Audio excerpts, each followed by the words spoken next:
Hello, everybody. Welcome back to my channel. My name is Megan. I'm the Mood Read Queen. And on this episode, our fifth episode now of my Give a Girl Library series, which, to be honest, I haven't recorded in a hot minute, so we're working on it. I'm trying not to openly complain about the fact that my life is just crazy right now. But I just did it, so it's whatever. But anyway, on this episode, we are talking about a book that I haven't read in a minute. It's been a minute, and it's one that I haven't forgotten about it. And those are the ones I'm trying to pick for this series. There'll be ones that, and I've asked you this before, but if you ever have a Beauty and the Beast retelling that you want to recommend to me, please do. Right now I've done pretty much fantasy, but obviously there are other kinds of Beauty and the Beast stories out there. I've just been thinking of my favorites, and a lot of them do fall within the fantasy realm, but that doesn't mean there are other books out there. This book I read, let's just consult the cellular device here. You remember the days when I was like, guys, I'm gonna make lists and stuff. Yeah. Okay, when did I read this? In 2019. So it's been 3.5 years. Is that right? January 2019. And I've been meaning to reread them because we all know this feeling, right? You read a book, it's the exact right time. You read it, it is the perfect moment in your life, and you read it, and you love it, and you just, it is everything. And I read this book, and I was like, whoa, what is this? And I wish I could remember even how I found it, but honestly, I don't. I know I found it on Amazon. I was really early into my Goodreads. I hadn't even started doing reviews, so I put the dates that I read it. But 2019 was my very first year keeping track of my goals on Goodreads. So I was pretty new to it. I'm sure I found out on maybe Amazon. Maybe an ad or, my Amazon knows me pretty well. So honestly, it'll be Megan, do you want to read this Beauty and the Beast retelling? And I'll be like, yes, actually, thank you. Many thanks. So anyway, let's just get started. Okay. This is one I do not have the paperback copy of. I do, but, it's in my classroom and I can't find it. And then I keep forgetting to bring it home. So we'll just do a little, thing here. Okay, so this book is called Before Beauty, and I am going to kind of talk about the general plot and then why I like it. There are a lot of spoilers that I will try to stay away from. I think I've done a pretty good job in this series of not giving away spoilers, which you guys know I'm really bad about giving them away. And my book club kids at school know, when you ask for the story, you're going to get the story, and I am really bad about spoiling. So I will try my best, though, to leave up some of those things in the air for you if you decide to read this. Because I think you should. I think it's really good. There are a lot of different covers. So, this cover here is the cover that I think is on the books now, or at least when I bought the paperbacks. But then this cover is, I think, the original one. I don't know. There are multiple covers. Okay. Now, are all the covers this terrible? They are. But we know, don't judge a book by its cover. I do. But most of the books I read have really shit covers. And we know this about me. So anyway, let's talk about Before Beauty, shall we? So Before Beauty is actually the first book. And again, it stands alone if you want it to. So I have talked about, so far in this series, I've talked about A Curse, Dark, and Lonely, which is technically part of a trilogy, and then there's a spin-off series that's starting. That really, you could make that a standalone. Beauty is a standalone on its own by Robin McKinley. Master of Crows does have a sequel and is kind of tied up in the Wraith King's world, but like not really. So it just sort of like it's in that same general universe. And then the other one that I did, Cruel Beauty, there is a Cinderella novella that comes after that that's in the same world, but they're all fairly standalone-y. This one is as well, but I will say it has two direct sequels. The first direct sequel is called Blinding Beauty, and the second one is called Beauty Beheld. Then there's also, I think, set between books 2 and 3, a novella that I didn't know about for a long, long time, and it's called Beauty's Bell. And I'll be honest, I don't remember that. I did read it, but I was so removed from the series when I finally read it that it didn't really hit home for me as I wanted to. But this series is part of the Becoming Beauty trilogy, but it's also part of, I think her name is Brittany Fitcher. I've only read 3 books by her, but I was impressed. Again, maybe I was in the exact right time in my life. I don't know. But she has a bunch of fairy tale retelling books. And so she's calling them like the Classical Kingdoms series. And so it's also sort of wrapped up in that. How much crossover there is, I don't know. Okay, so I've only ever read the initial trilogy. Okay, so anyway, let's talk about this book now, because I've been thinking about making this video for a while, and I love this book. So this book has one of my favorite hero names in it, and I don't even know why I love it so much. But this book is it is fantasy. It's kind of one of those historical, no technology fantasies, but like there's magic, but there's not like dragons or anything. And so it feels fairly grounded as a fantasy, as a fairy tale retelling. Some of them don't. Some of them are like very much like, oh, he's a beast, like he has hair. That's not what's going on in this one. So we have 2 main characters. We have the prince. His name is Everard. He goes by Ever, and I love it. I wouldn't go walk around calling him Everard. Like, that sounds like a pompous dick name. But Ever, chef's kiss. Like, it's so good. And Ever, when we meet him, Ever, and I can't remember quite how the book starts, I'll be honest with you. But I do know that we meet Ever as, I believe, a pretty pompous, kind of battle-hardened warrior prince. And he's stubborn, he's frustrated, he serves his father, who is the king. And in this world, his family has magic, and basically they all have these like rings, and they also have these blue eyes, and the magic kind of shows in their eyes at this sort of like beautiful blue color. And with every king, I believe, the magic is dimming, and his father's magic is basically non-existent at this point. And it's also tied to their kind of citadel, their sort of fortress. It's called the Fortress, actually, I believe. And I just use the word citadel, and it's in the description. What do you know? So, and I think it's also tied to whether or not they're doing good or serving their people best. I could be making that up. But basically, it's a more sort of like baser magic. It just feels like solid and inexplicable.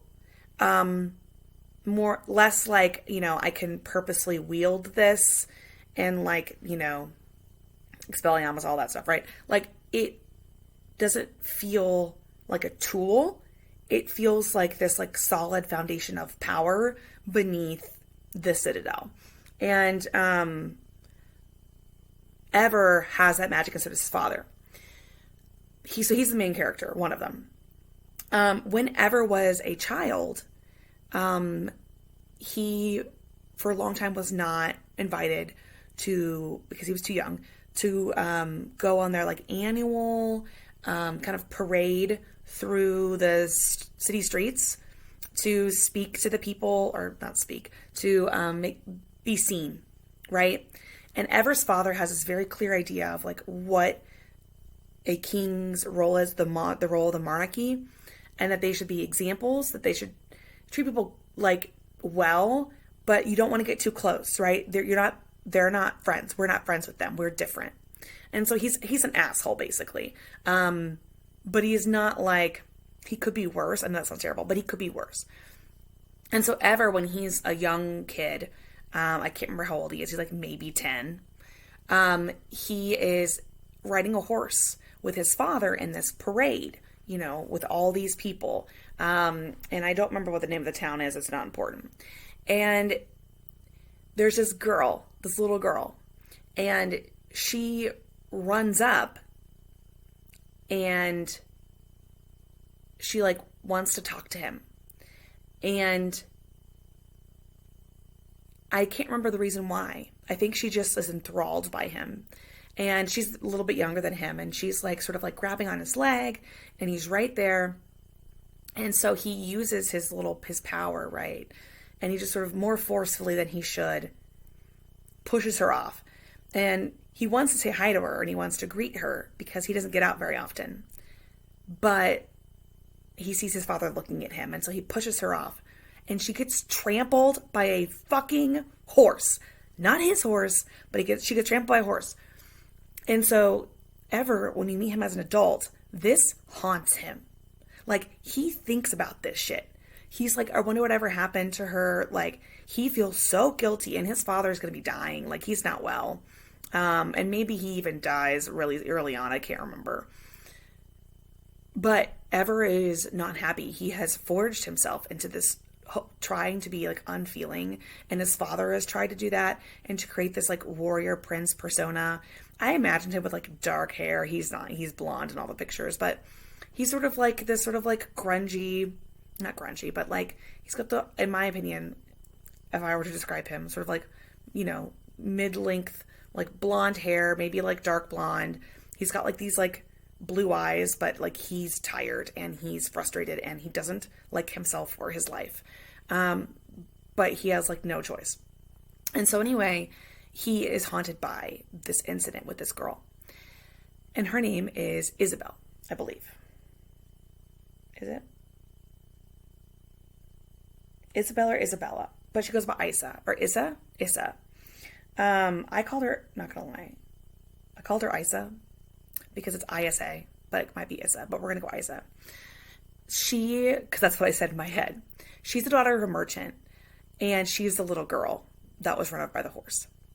And there are healers, but her family couldn't afford the good ones. So she is basically like crippled. Her wrist is still not fully functioning, and it's been many years. She's got like a bad kind of stiff ankle situation. She can't really dance. And she's fine with that, but she lost a part of herself when she lost those abilities. And her father's a merchant, and she is engaged, I think, to be married to, he's like the son of the mayor, or not the mayor, because there isn't a mayor, I don't think, but someone who wants to be a public official. And he seems nice enough. And you're like, oh, well, this is exciting. Except she's engaged to him super early on in the story. And he has just come back on like a little tour of their area. And his father has convinced him not to marry her because she's a cripple. And so she's left at the altar. And her father's just very frustrated because they were hoping that this would be it for her, that she would be able to be happy. And of course, then the story, there's Ever, and I can't quite remember how this works, but it's probably good that I don't remember. Something horrible happens where Ever commands something or does something, and the entire fortress like shuts down, and he is changed. And people don't know what happened to the king or to Ever or anyone. but there's been no talk of like anyone from the fortress, from this palace. They don't know what's going on with their king. And her father, like, seeks refuge there one night, of course, runs into Ever, and the father sort of mentions Isa, and Ever's like, well, just how about you just like send her? And he makes a threat, and I can't remember what the threat is, but it's probably very similar to every other threat that the beast character typically makes. Ever is, his beast form is mostly just sort of like hunched and sort of like, he's like folding in on himself. He's like thin, like decrepit. He's not like hairy, fang monster situation going on. He has none of his strength. And so he can't bring the fortress back to life, but there are enemies not far from the city that are going to be trying to take over and infiltrate their land. And so he technically has good intentions, and he hopes to break this curse. And I can't remember what the curse is. Very specific of me. That's okay, because I'm going to be finishing this video in like 4 minutes. So Isa decides to take her father's place, of course, because the father's like, no, the deal wasn't that it was the father or the girl. It was the girl or like, I'm going to kill you or something. Yeah. And so the whole family's going to flee. And she's like, I'm not doing that. I mean, I might as well be helpful to my family in some way, right? So she goes. And when she goes, Ever realizes that this is her, this girl who's been haunting him for years and years and years. And this is like his second chance. And so they start this sort of like courting thing, because she has the potential for magic as well. Like there's like, it's like, I don't know, like the fortress is like hums when she's there. And like, that's how all the matches should be. And so, but he makes, of course, the mistake of not telling her everything. And I'm not even sure if he can say stuff out loud, but there are certain things he definitely can tell her and does not. But it's like, what's really cool about it is it feels sort of like medieval in a way. The way the magic works is fascinating, and I really liked both characters. Ever has so many things that he's had to keep hidden from his father, like his like soft core, and she sees that, and they have this connection, but also like, how much does he really need her for or want her for? Beyond trying to get his power back so he can then save these people. But what if it's okay that she has the power instead? Or, how, like, also the power of being honest, right? So it's what I love I love all those things about it, right? I also love Ever's name, and I love Issa.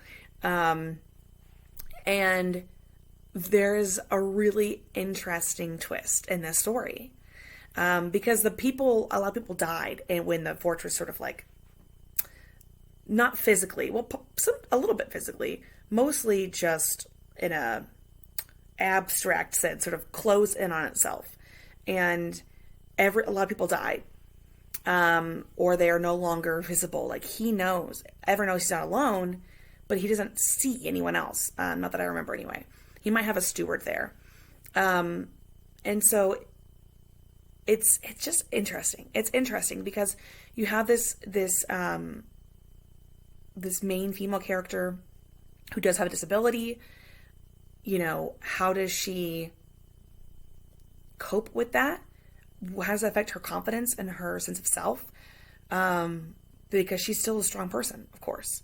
And he, as a result of his own actions and his father, really, I think a lot of it, his life also looks very different now. And he's having to live with physical limitations as well. And there's just really cool stuff going on. And it makes me want to reread it so bad.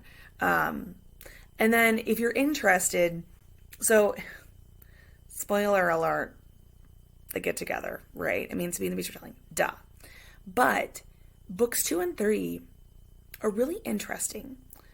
The covers are shit, as you can see. Or as I showed you earlier, right? So but book 2 is called Blinding Beauty. And this is a retelling of The Princess and the Glass Hill, I think. Or the Glass Hill. I'm not super familiar with that story, but there are different elements of a lot of different fairy tales strewn throughout. And it takes place a couple years later. And Ever and Issa are married. The king and queen. And they're helping her brother.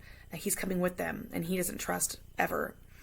And you also have, they haven't been able to have a kid yet. She hasn't been able to get pregnant, and they don't know, obviously. I mean, it could be either one of them. Maybe it's not in the cards for them. But also, they're still growing pains in their relationship because of the way that they met. And they don't overcome those seamlessly. So it's a really cool development of their relationship.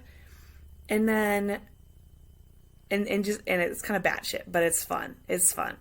And then the third book is a little more fantasy. They're all fantasy, but there's a little more magic in the second one. And then the third one, you have portals to other lands, ?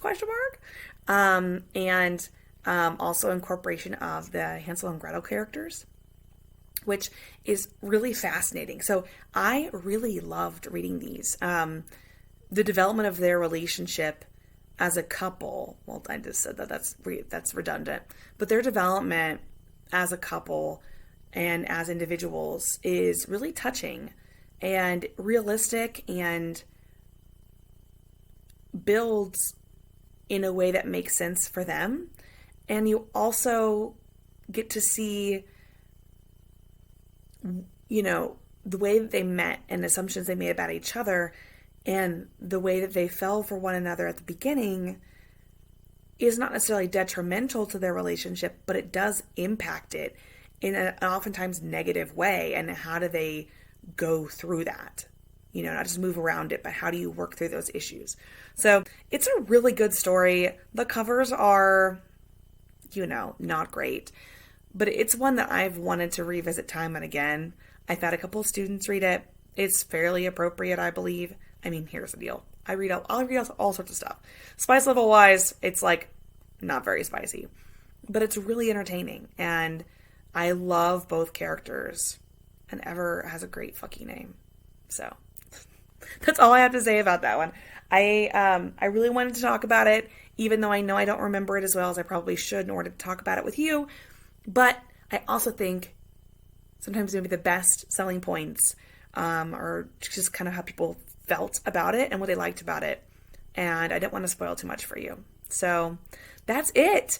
If you have any ideas for future episodes of Give a Girl a Library, please let me know. I really want my next one to be realistic fiction or perhaps historical. I have a ton that I still need to talk about. But this one kept coming to mind and I just wanted to talk about it. So, all right, that's it. Have a wonderful rest of, I don't know, whatever time it is for you. It's nighttime for me because I was trying to get my life together and I didn't get it together until a little bit later. And it's also fall, so it's getting dark later and I kind of love it. I know I love it now. In a month, it's going to depress me that it's getting dark so early. But right now, it makes me feel like fall is coming. Anyway, all right. Well, I'll see you next time. Bye, everybody.